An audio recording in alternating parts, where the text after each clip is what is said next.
आप सभी को मेरा प्रणाम। कविता की कड़ी में आज प्रस्तुत है मेरी अपनी एक रचना, मेरी स्वरचित कविता, जिसका शीर्षक है मेरी रचनाएं। इस कविता को लिखने के पीछे का बैकग्राउंड कुछ स्पेशल नहीं है और ना ही कोई स्पेशल क्षण है जिसमें मैंने यह कविता लिखी है, पर जीवन के उधेड़ बूंद में हम सभी कहीं ना कहीं ये महसूस करते हैं कि आपके जीवन में एक क्षण आता है जब आप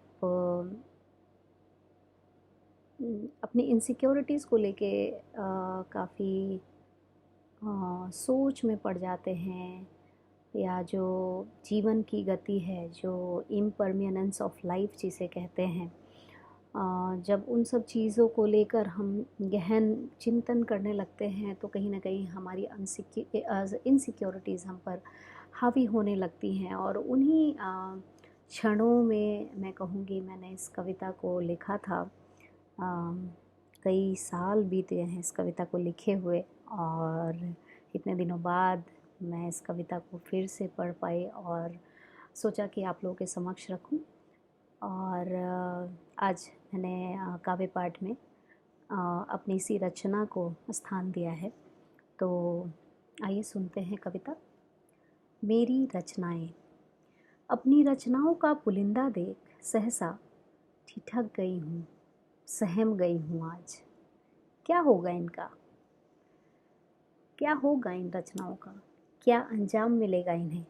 मेरी कल्पना की रेखाओं में सम्मिलित, या फिर कुछ और जो मेरी कल्पना शक्ति से परे तो नहीं। डर लगता है सोच कर कभी कभार कि एक दिन इनका अस्तित्व भी धूमिल हो जाएगा, मिट जाएगा, मर जाएगा। मालूम नहीं अंतो गत्वा शायद इन्हें गति मिले या फिर विनाश।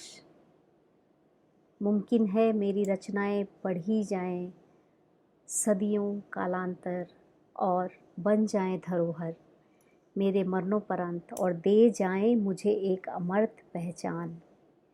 या हो सकता है मैं इन्हें कुचल दूं या तोड़ दूं अपने बचपन के खिलौनों की भांति खुद ही, या बाल मन में संजोए उन सपनों की भांति।